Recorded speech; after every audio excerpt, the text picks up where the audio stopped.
Hey Jasper, you're It's been a long entering. time. It has been a long time. I think it was the end of January, no? I have no clue, but that could definitely be the case. You're in Switzerland, right? That is correct. I have no clue where you are.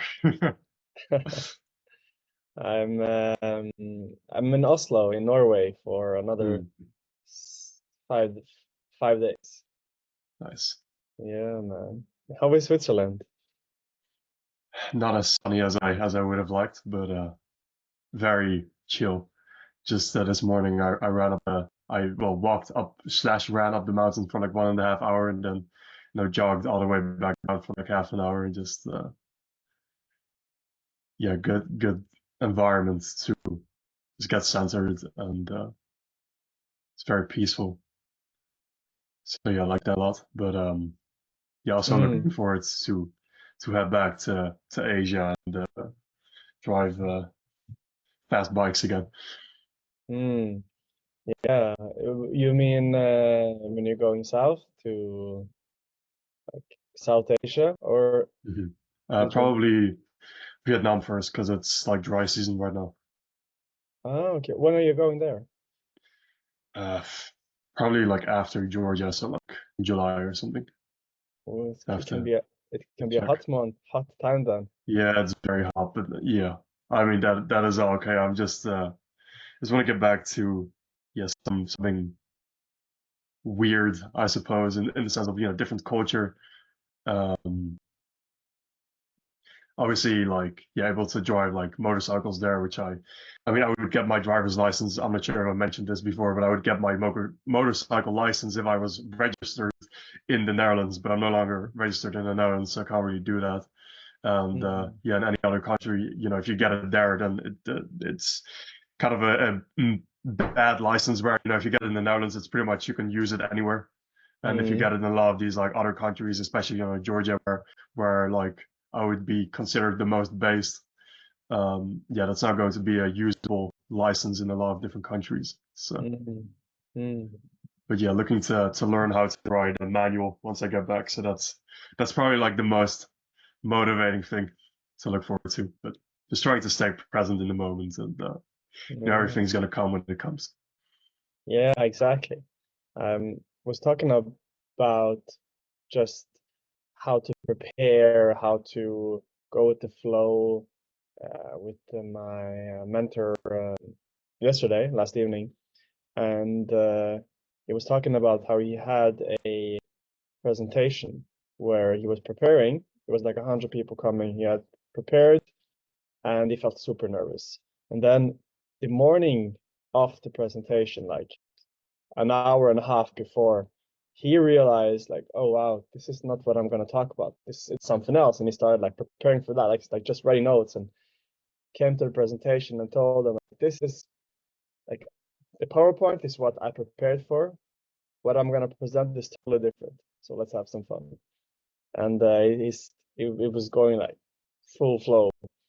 And it's very interesting because we have this tendency to be, at least and I've seen it in my students, and it's this tendency to try to be perfect and prepare. And I'm not saying not prepare, but it's like this uncertainty of what if it doesn't go right, and I don't think it's gonna go right. So it's some kind of self-doubt. And what he was explaining, what he was going through at the time was just a pure flow of, okay, it's gonna go Mm. well. And it does sound kind of crazy because like you're just gonna go there. And I just listened to Alex Hormozy talking about how preparing for meetings is huge. Like even taking 5 minutes or 10 minutes just to prepare for something structures the whole meeting. So it's two different. Interesting. It's yeah, This it's is something that's so fascinating to me recently, like the managing of dualities, where there's like so many different most areas in life. There is two extremes, and they're both good, but they have to be like applied at the same time, like in unity, completely in the middle, to be to be, the most effective. Wow. So, like an example that I just shot out a newsletter to, the community that we have, and managing the duality of having this big vision as entrepreneurs, of Mm. being completely attuned to your vision, but then at the same time being you're so vividly in the vision, but at the same time you're completely detached from it. If you can master those two things, I think you flow to that vision very nicely. But the moment you have the vision very clear and you're like, oh, I need to get to here, I need to get here, and you start chasing it, you keep pushing it away from you. Mm. Yeah. Yeah. Interesting. It's yeah, it's having an intention and then letting it come to you as you go, as you walk towards it.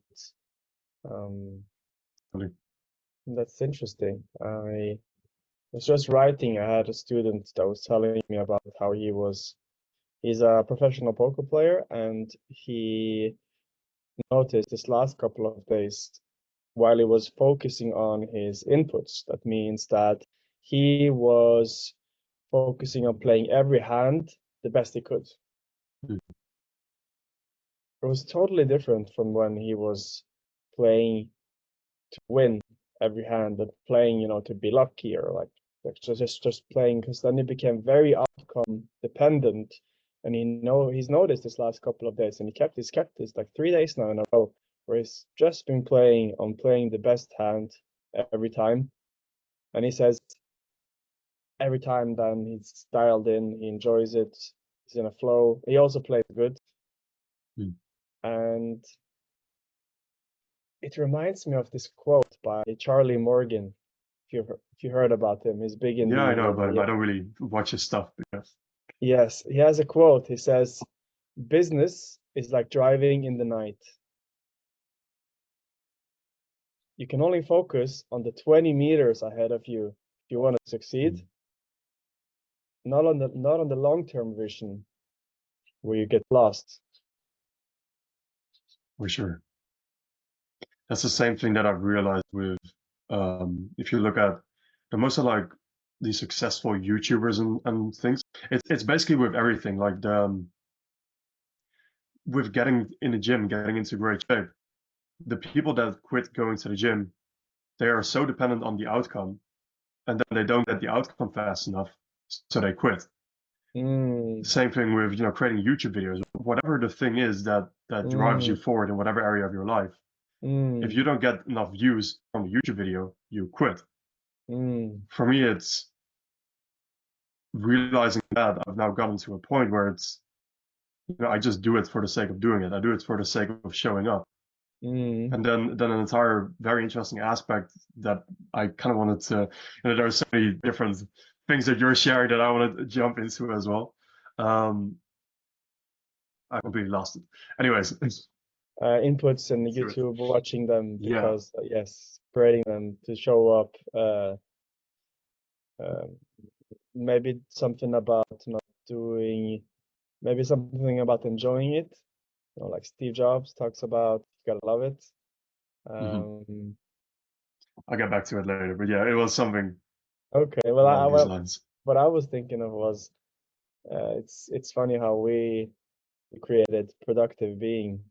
It's productive being, huh? Productive. Yeah, I think so too. Yes, it's been a We while. need to, sharpen Um, it. yes, so but productive being is great because it's it's about being. It's productive being. So it's about being. That Hmm. actually, even if it's the second word, it comes first, which means you're being, you're focusing on the being, which is the here and now, which Yeah. is nothing From about, there flows the productivity. yes, there's nothing that we are going towards. Yes, we have things we want to do and we are somehow being productive, but it's always about the being. And this is always about the inputs. It's nothing about the results. And now it comes, and it goes in everything, like playing poker, going to the gym, talking with girls. Like, okay, I find her attractive. Let me go over and talk with her. It's not like let me get something out of it. And it's a totally different energy when you're going somewhere to express yourself. instead of getting something. And then even what happens, you will not react in the same way that you would if you were outcome dependent. And I see a lot of because I'm doing some 0 point data right now on my business and figuring out like what's the biggest problems and like what are people repeatedly saying. And the same thing that goes again and again, which is about self-doubt, nervousness, not being playful, not being fair enough, not being good enough, all of those things. Like it's all outcome dependent, right? Yeah. Like you can go up, I mean, if you're nervous about words not coming out, well, then you're expressing your nervousness, and that's how you're expressing yourself. And if that's the intention, well, then you walk away. You're like, man, that was an experience, you know. Instead of like, man, I suck or whatever you would think if it didn't go the way that you wanted. And that's huge. This is I mean, this is like maybe the essence of productive being. I don't know. For sure. It is kind of the switch from going from a place where you're so like if you are approaching a situation like this, you're kind of approaching it from a lose perspective in that way because you're approaching it, you're already saying, okay, I need this outcome. You place that dependence on it, and there's pretty much no opportunity for you to win unless you actually get the outcome. Whereas if you reframe it in a way where you say, okay, this is the same in sales, for example, right? If you go into the sales conversation with the purpose, first of all, to just figure out whether or not you can help the person, whether or not you can serve the person, whether or not this person can even be helped in the first place, then no matter what the outcome of the conversation is, it's going to be a win. And especially if you have that abundance mentality of, you know, maybe if the person declines or whatever, says not the right time, if you just have this abundance mentality of, okay, then we were just not a good fit. You're not going to be taking anything personal. You can just move on, and you're not going to be sidetracked by it. Exactly. You're able to sit with your insecurities, for example, because they're not allowing you to float away because you're not dependent on that outcome. So even if you have insecurities coming up, like, oh, did I say the right thing? Your intention is still very much present moment based, which is figuring out, understanding that person, expressing yourself, whatever that is. Yeah. So you can always fix it. You know, it's never broken in that sense because it's always fluid. It's always fluid right here instead of over there.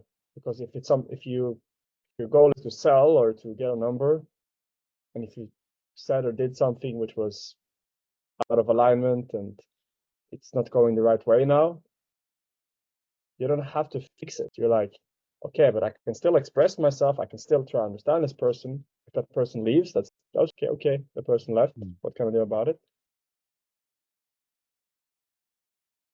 But you can be like, okay, so let me ask another question, or let me say this. So it's never broken. I think that's huge. It's never something that needs repairment, and it's just bringing you back again to the moment that, and it's never anything wrong. And I think this is a huge thing for overachievers. It's like always something is wrong. Like we're chasing. I know you also an overachiever, so like it's like you do 95 out of 100. You're like, man, I could have done more. You know. For sure. And I think the entire problem with that is where like it's not just when you were to get even to the vision, if you had this mindset, like even if you got there, you already trained your brain to think next thing, next thing, next thing. Yeah. There's a previous version of you that would be so happy to be in the position that you are currently in, And if you Wow. can like look at your present situation from this old self and just be like, so happy. It's kind of with Hormozy, he uses like the grandfather frame. I guess it's No. like the opposite. It's like the child frame or something, but it's like, yeah, I mean, if you can, sometimes What I'll is look that? back. Hmm? What No, part? the grandfather frame. Okay. Yeah, so this is something that Hormozy says where something that he practices a lot to cultivate more gratitude is in his day is he likes to wake up and he likes to I approach the also like day to wake up. from the perspective from him being a grandfather. Like if he were his grandfather, like him being a grandfather, and he would go back to the present moment, like 50 years earlier, and he would be able to relive today as an 80-year-old or as his 80-year-old version. He could see no matter how good it is, no matter how bad it is, you could be in the shittiest position of your life and you would wake up from the grandfather frame and you would be like, holy shit, I remember this time. This was so horrible. And you would be like all happy about it because you would be Yeah. like, you understood that this is going to pass. I think it's Yeah. such a powerful frame because it completely destroys any type of attachment to how good or how bad things are because Mm. you instantly just think as long as you have the belief that you're going to accomplish great things, which if you Yeah. just put in the work and you do that for 50 years straight, then I think you can do whatever you want at that point, at least nearly everything. Yeah. And even if you don't, if you're For sure. if you still focus on the inputs, if you still like you have so many um think I'm not sure, but I think Nikola Tesla never made any huge amount of money Hmm. and got any huge amount of fame and recognition in his time. And I know from my understanding how Vincent van Gogh was from Mhm. Netherlands, uh, like never made any fortune at all. Like So with because all these after, people, do you say like the Vinci like got like he was seen as pretty like mediocre. He got a little bit of recognition later in his life, uh, but it wasn't anything like substantial. yeah, and it's yeah, people they die poor and unrecognized, and then 100 years or 50 years later, they're like huge. And so if you look at it from that lens, then okay, like we talk about legacy, like okay, so do you want to be remembered as this guy, or do you want to be remembered and create this impact, like an average CEO, for example. Uh, For sure. It's kind um, of the same thing with like when I think about difficult times, I talk about this with clients and stuff as well. It's do you really want it to be easy? Do you want, just to magically things to happen overnight? Do you want it to just everything to flow your way? And you're like mm, still the bitch that started this journey, like the amount mm, of effort and sacrifice and that I've had to do in the past 3 years since kind of jumping on this entrepreneurial path, and I'm assume it's for most people in this realm. The amount of work that is required is enormous, and that in itself just creates a different way of being. mm, And mm, ultimately, if I look at some people that I know that I very much look up to, they're like 10 years older, they've gone through even more shit, but because now they are in this position and they've worked so hard for it. They are so extremely grounded in who they are that I'm like, wow, like that is probably more rewarding than anything. And then even looking at, how much I have grown into who I am as a mm, person, like that is, I think, the ultimate reward. And so in mm, that sense, having things be as difficult as they can be, it's an actuality, it's a blessing. It's really just the perception that you have of it. mm. Yes, yes. And I was curious about the child that you were, because we talked about Moses' grandfather, Mhm. and then you were gonna tell about the child, the Yeah. opposite. Yeah, no, so for me, this is very, very powerful where I still remember like, yeah, the young version of myself. Mm, And it's interesting because there's a lot of like traumas that I have from like childhood that I just don't remember anything. And so mm, it's really interesting to where I'm speaking more with my mom lately about these things that happened, like because mm, with my stepfather at the time, and my dad didn't know, obviously, otherwise he would have like done something about that. But um, to give some back context, something because in the first like I think episode of this we kind of spoke about our background and whatever, and I mm. made like my story way too long, I think. But with something That's I good. didn't even know, it was literally that like child how do you call it, child like care custody, like Yeah, I'm not sure how you call that, but yeah, kind of the system had to come in and they were like, okay, you either have to bring your child to like an what you call like an orphanage-ish, not really like obviously not orphan, but like child yeah, support into the system, or he yeah. has to go back to the Netherlands. And I didn't even know that. That was pretty fascinating. Ah, Back to the wow. point. This is completely besides the point, but Yeah. it's just really interesting where I very vividly remember this young version of myself that was like so alone and like I didn't have any friends, didn't have. I mean, my mom was going through extremely rough times, so she wasn't even really present for me. She Mm, was, in clinics and stuff at times, so I was just like alone. Um, and I remember like those feelings very vividly. And so there is also these meditations that I do, for example, where I would look at, okay, if I could just show that kid like where we are now, the amount of mm, gratitude that I feel with that, and just mm, going back to that position and then comparing it to now and being like, oh, you're so incredible, and also talking to your inner child in that way of like, yeah, you're going to accomplish so many things, and even when I was like that age, I already had some seed in there of like, okay, I'm going to do big things. It's just took a very long time to start to align my ways of being with that. mm, mm. Yeah. Yeah. It's mm, it's a huge perspective shift of going back and looking from those eyes into where you are.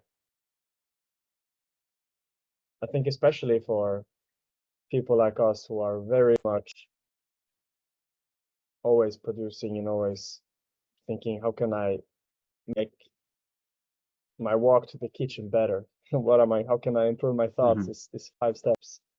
And it's good, but also I think it it's very exhausting. And it's like, okay, but how much are you enjoying? Because I was thinking this last week, I was like on about how, well, I'm doing all of these things, but how much of them are am I actually enjoying? Like, what do I do in a day that I actually enjoy? And not just enjoy because, poof, okay, I did my meditation, I did this, I did that. Oh, yes, it's a good feeling of accomplishment, but not just the accomplishment feeling, because it's a great part of myself to nurture. But Hmm. what is something that I enjoy doing, like when I'm doing it, that I really enjoy without any need for to succeed? For example, I remember when I was younger, I used to play this game. It was a sandbox game, if you ever heard of that, which is It's like creating things. yes, yes, it's like it's a creative thing. So you just like pour some sand there and red sand, blue sand, and then you like create something. And I do also have this sometimes when I'm at the beach. I will create a kingdom in this of sand castles and farms and everything like that, like in on the beach. And while I'm doing it, it's just like pure enjoyment. And when I'm finished, I'm like, okay, the wave can take it. Um, and things like this, like things like that. And I think it's important um, to incorporate those things in our daily life because like you said, if you're waiting until you get somewhere, and now you're like, okay, I accomplished making 10 million, for example. And then you're like, okay, but now I need to make 100. Like you're training your brain, but if you're training your brain to also enjoy, then if lightning strikes you tomorrow, then you're like, okay, I accomplished this and I enjoyed this. Because you only, like, as I know, like you only have one life as yourself, at least. And then, well, let's enjoy that too. Let's, like who am I? Like, what do I like? What are my like desires this, apart from these other things? And yeah. Mm, do you have anything, something else came up? Do you have anything to add on when it comes to that? I find this very interesting, where a big practice that I've started to incorporate and become aware of, like myself, is Mm, that the more I suffer, the happier I am. This is and this is extremely interesting because nobody talks about this, I think, where mm, every second that I spend caring about, myself and how I'm feeling, and feeding myself with like cheap pleasures, I build up some type of sense of karmic debt, like in my mind, because I'm like, okay, this is not really in alignment with my vision. And I've now grown to a point where I'm so aligned with the greater things that I want to be doing, that like me not spending a second on that, kind of, yeah, it just doesn't feel okay anymore. And maybe there's some like integration that I have to do at some point with that, where it is okay to maybe take a step back sometimes or whatever. But me right now, I'm at a point where I'm literally serving people 24/7 essentially. And there's some like revenue producing activities and things of that nature. Ideally, I would want to move to a place where it's literally two modes of operating. It's like self-actualization, doing difficult habits. The kid crying outside, I hope you can not hear that too loud. no, And self-transcendence. This kid cries yeah. all the time. I'm not I sure think what's going on. it's a representation of your inner child asking for attention. Mm. And so, yes, self-actualization and then self-transcendence. And these are really the only two modes of being, I think, that are really fulfilling. Like you're either creating a better version of yourself, or you are going beyond yourself and you're spreading who you are to other people, serving other Mm, people. mm, And mm. yeah, outside of that, I don't think there is that much to be Yeah, doing that gives that same level of joy. But at the same time, it's not easy. It's not an easy thing to do, to constantly just be working, no, relentlessly. no. Let's argue on that, or let's Mm, let's reflect on that. So I know from when I went to Vipassana retreat, they talked about how Buddha was the great Buddha, how he was serving until his last breath, basically, like almost like he was like people came and he's like he knew he got a vision, I'm gonna die this night, but he was like helping people until like pretty much his last minute or something. mm, Um, then again, he's the Buddha. um, and I love those two things, and I think that for most people they need to up those in order to, if they want to enjoy life more. mhm, Um, I also because like the third thing that I think is missing is it's the thing that's going to balance it out, because as you say, if you're always in work mode, you're always on, and you have polarities, you have on and off. mhm, If something is always on, if you look at your body or mind uh, as an engine, if it's always on, it eventually it's gonna, maybe now in your mid-20s, you're like, I don't know, in 5, 10 years, maybe it's like, man, I should have taken it to the uh, I should have taken the engine to a mechanic, and mhm, people who have a bike, they're oiling it, and if you have nice shoes, you will fix them up and they last longer. Um, and what I was thinking of is, yes, but you also kind of want to, you can call it enjoyment, you can call it like, yes, self-actualization. No, say the word. Yeah, self-actualization. Yeah. Self-actual. Interesting. Self-actualization. And then it's a interesting thing about the personality, because it is a part, like, okay, what's my, like, because when you say self-actualization, you talk about the being, right? Yeah, it's essentially becoming the best version of yourself through habits. That's how I would describe it. Yeah, Like in that, yeah, like applied self-actualization, that is, I yeah. suppose. And then like doing like small things, but like, I like to go to the bakery, for example, and get this piece of bread because that's what I like, and just doing Mhm. it very nonchalantly as a human in this I don't know, sort in this culture and this way of being, like just like going out and about without having like I'm doing this or I'm doing that, um, and I'm not explaining it the best way, but the point is I think your to analogy earlier seemed like, to turn to yes to turn it off, mhm, because I believe, like you also have been said a few times, take a step back is okay, and it will also supercharge your honest. For example, a couple of weeks ago when I was in Barcelona, I'd been working very hard. I decided to take a full day off doing nothing. Means I went to the city, I did some yoga, I met some girls, I went to some museums, I met some friends, I had paella, the whole day from morning till evening. I came back, like just social and just had fun, and it was a totally different day. And then I came back Thursday morning. I'm, going at mhm, it again, and I think we need those kinds of the things, because if not, we will go out of balance. for sure. So my counter, I guess, argument, if we're calling it that, would be with self-actualization. I think this is also just included in self-actualization in that sense, where Hmm.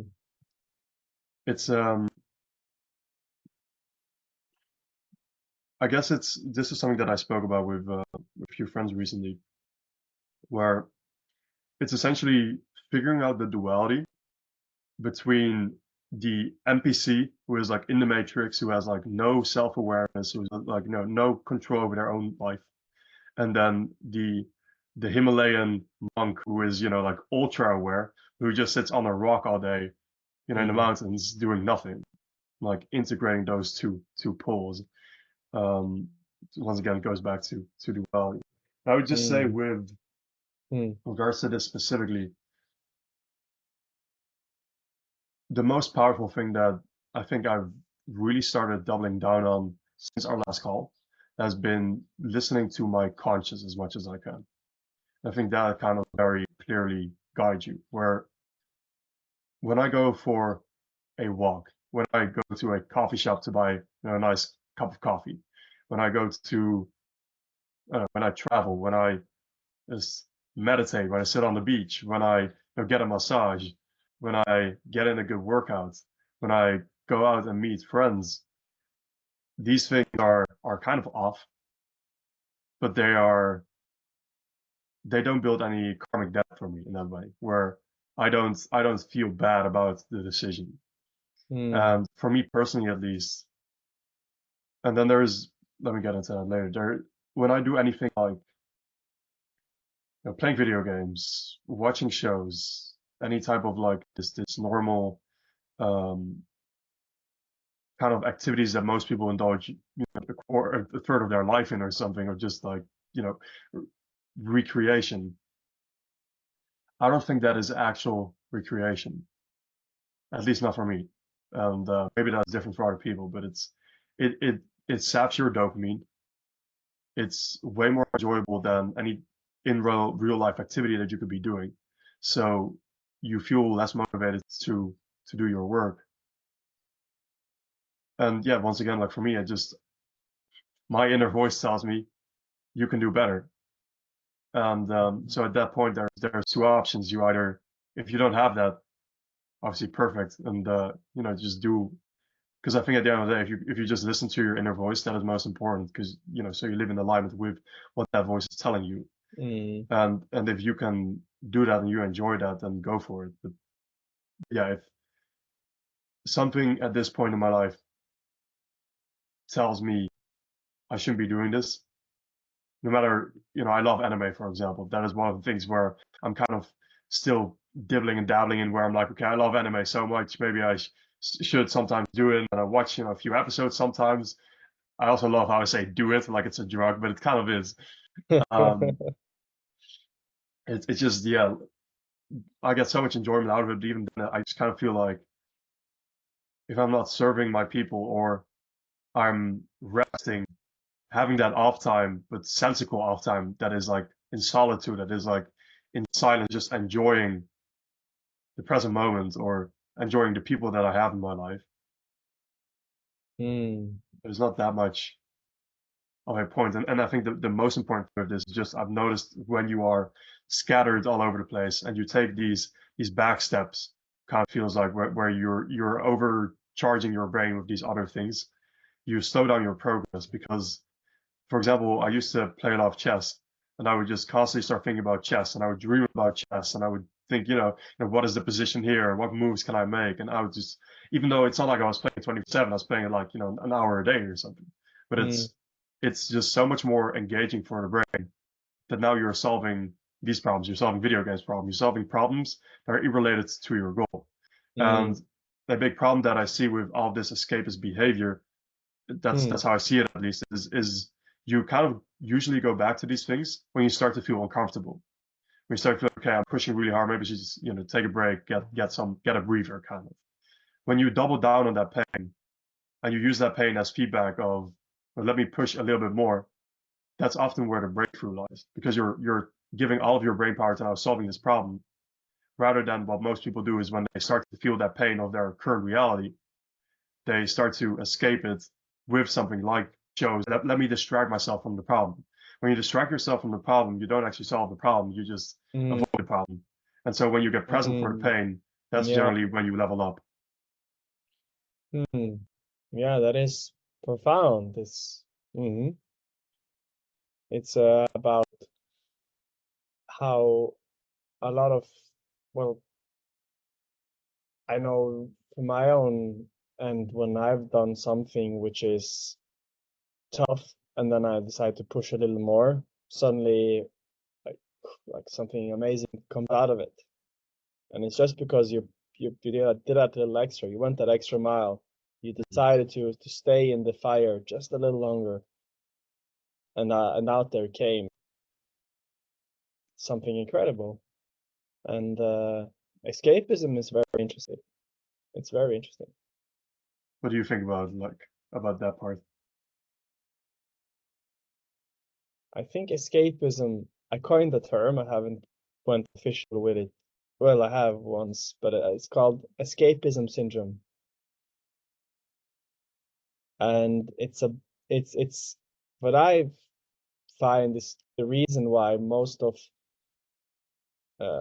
my students, I'm still doing research, but my students, my people, the people I meet, are not reaching their goals, their desires, which is to express themselves confidently, authentically, not have any self-doubts. Because every time they come into a situation where they have this opportunity to express themselves authentically, or to go into a room and just be themselves 100%, even if there's a lot of people there and they're stressing about saying the cool stuff. But the thing is that if they now choose to settle and be comfortable, then they're not facing that darkness. But if they go into that room like, fuck, I'm feeling uncomfortable. All right, awesome. Let's own it.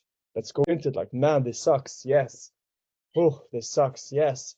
This sucks. Yes. This sucks. Then 2 minutes later, you're like talking with the person you thought was the coolest in the room, the prettiest girl, talking about opportunities, whatever that is. Like you're like, man, this is incredible, and it's all because you now went into that darkness. You went into that shadow and decided, you know what, I'm gonna go just one more step, just 2 more steps, because that's what I'm here for. That's what I need. And yeah, the opposite is the escapism syndrome. When you don't do it, then nothing really happens. Then you confirm to yourself that you are this way of being, making it even more difficult. Exactly. That's crazy. Something really powerful. I'm not sure if you've experienced this. You probably have more case studies of this. Is one time I hosted an event that was quite big, and I was around that time still pretty nervous socially. And because I hosted the event, I was kind of the leader in that position, and so I didn't even really think about it like until the day after. I was like way more social, way more charismatic than I would normally be because I guess on a subconscious level pre-frame myself as the leader in that position, and I had to take like ownership, and I had to kind Mm. of be the person that guides everyone in that situation. Mm. Yeah. Have you experienced anything like that? Yeah. What comes to mind is I was asked by a friend to help her at her show, and she's it's not. It's gonna call it. I'm gonna like ruin like it's not stripping, it's something else. It's like it's a show, and but I do like strip down a little bit. And I was one of the guys who was in the show, so we had like smoking on and stuff. And I remember during the show, because it was like pre-show, it was a break in between, and then was the after. Because I was a part of the crew, then I was very social. Mm, I had this like, as I was talking to people, I was on a mission. Like I was just talking with one person, just connecting one person with another person was something that I felt was okay, this is my mission now. And there was this extra energy that came up, this extra feeling of familiarity in the environment, even if I've like only been there once before, with the people there, even though I haven't met them before. And there was a difference between me at that time and a random person that came to the event at that time, mm, in terms of being comfortable with, I would say, discomfort, like with the unknown, because it's like, well, I have taken on this role, this frame that yeah, I'm gonna. that's very powerful actually. And what happens, it's not like I'm like, this needs to happen. It's like, okay, I see this girl, I talking with this guy, like, I wonder if I can, like make them meet each other, and then if it doesn't happen, it's not like I would be like, oh, I suck. It's like, okay, interesting. And then I create some positivity, and it's just this thing of, because now you said you were taking ownership, and I'm talking about like connecting two people together. It's like this giving energy, this positivity, this expansion of of of yourself, because you're going Hmm. out of yourself in a sense. Yeah, Um, yeah, and I mean you automatically operate from a higher consciousness, right? Because you're once again not really out. I mean, I guess to some extent there is an outcome there, but it's you don't really care about it. I would presume at that moment it's just yeah, a exactly. byproduct. Like even you want your party to go well, right? Hmm. But Yeah, for it, sure. but The if you frame do, itself changes it. Yeah. yeah, but if you're like, I'm gonna just make it the best way, if like the lights go out, if this happens, you're still not thinking I suck. You're like, okay, it's not about my ego. It's about how can I make, how can I improve the party? How can I make it better? How can I Hmm. take ownership of this? And it's a proactive state instead of a reactive one. And it's very much Sure. like you said, linked to the inputs instead of the outputs. Like you would love the party to be great, but you're still there in the moment, every moment. You're more present. You remember the party well. Like I remember the show well because we were very present at that time. Yeah. Oh, for sure. And this is, I'm gonna tie it to duality because that's where we started, but it's also tied to the inputs, to the driving and focusing on the 20 meters ahead of you instead of the long-term vision or the goal that you want to achieve, and on the being and being productive in that being. So how can we tie this with duality?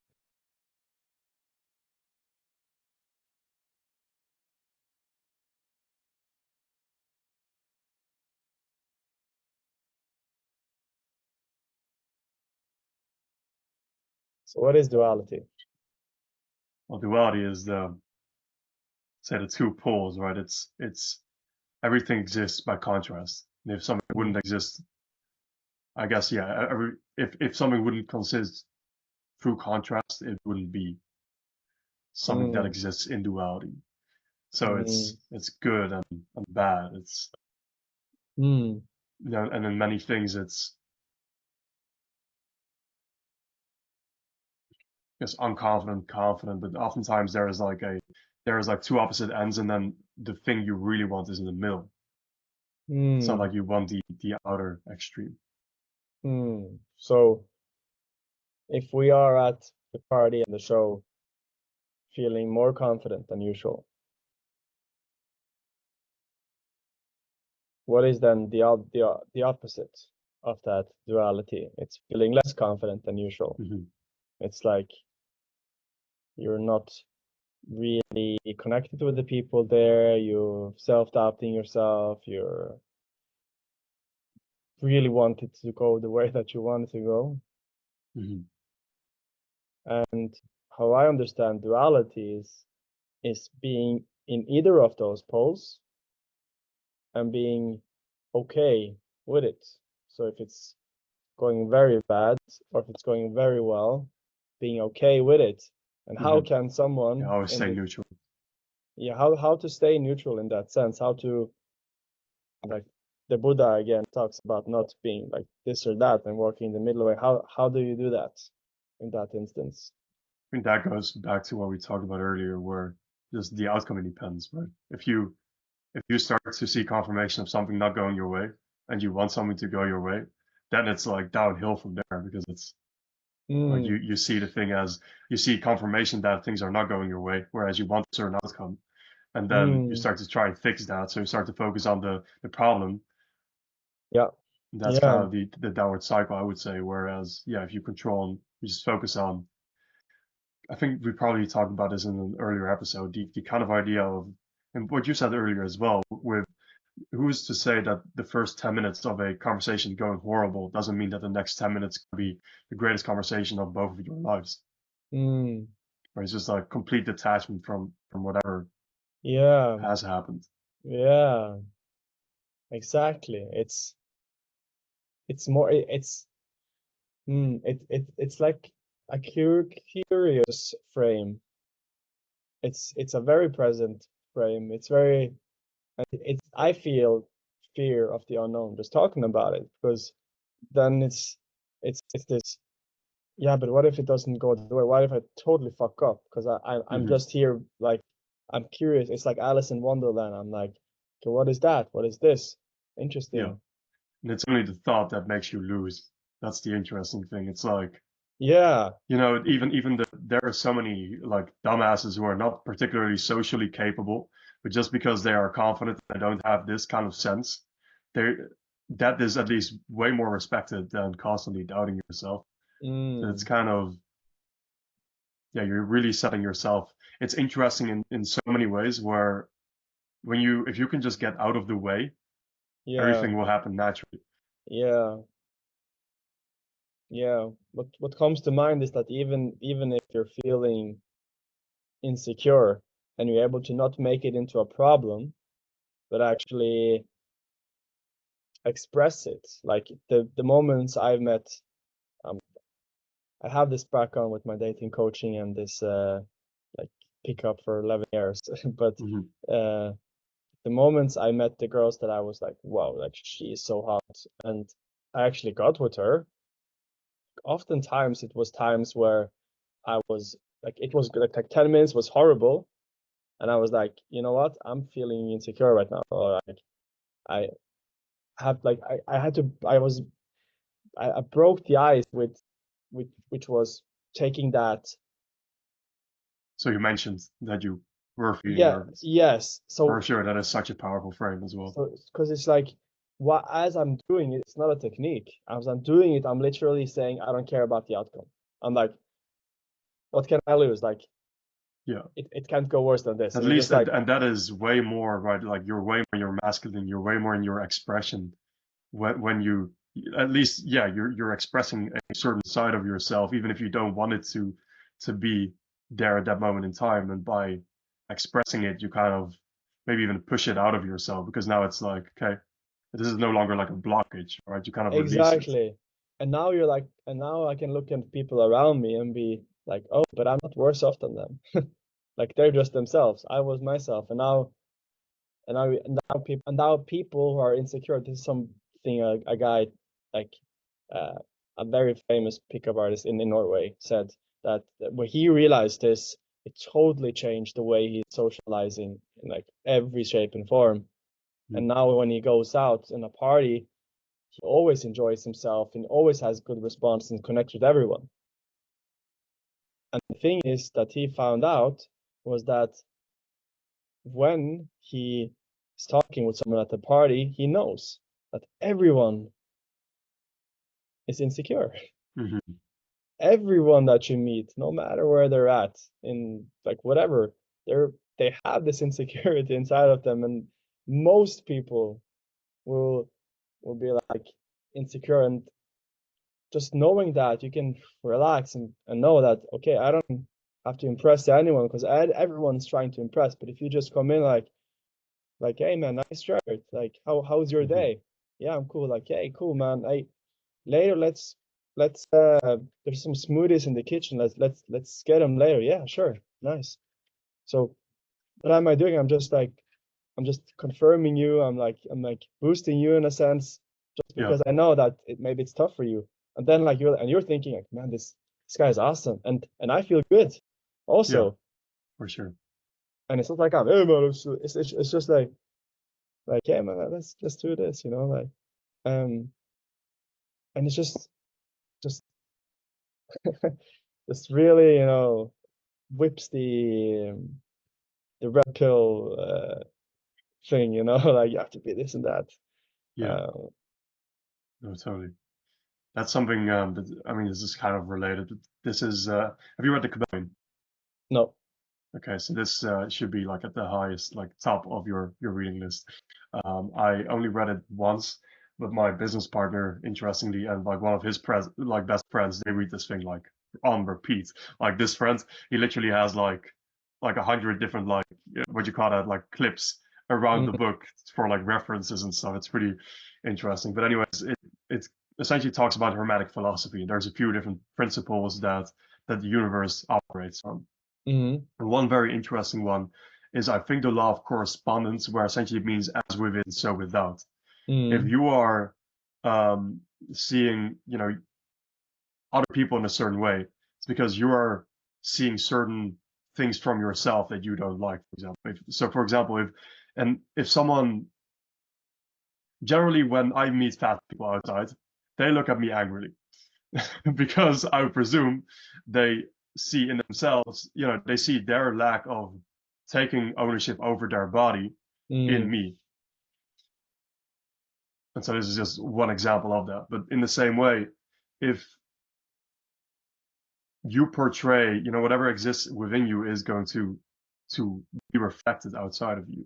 And so mm, this entire like understanding, I think, is really important because you don't have to try and build this entire skill stack of become charismatic and understand how to do social things, and if you can just go back to the understanding of, if I just flow, then everyone around me will flow. and that Mm. solves 99% of the problems. Yeah, and flow can always flow. Hmm. It's not you don't have to do anything. Yeah, You can flow with what is. And sometimes there will be rocks in the way, and then maybe it's a little bit painful, but that's okay. Just let it flow, flow, flow, and eventually it will feel better. for sure. I think this ties nicely to where we started with the detachment from vision. Yeah, man. Yeah, Yeah. probably good to sum it up. It's any closing thoughts on today's episode? Not just we should do more of these. Good to connect. It is. It is.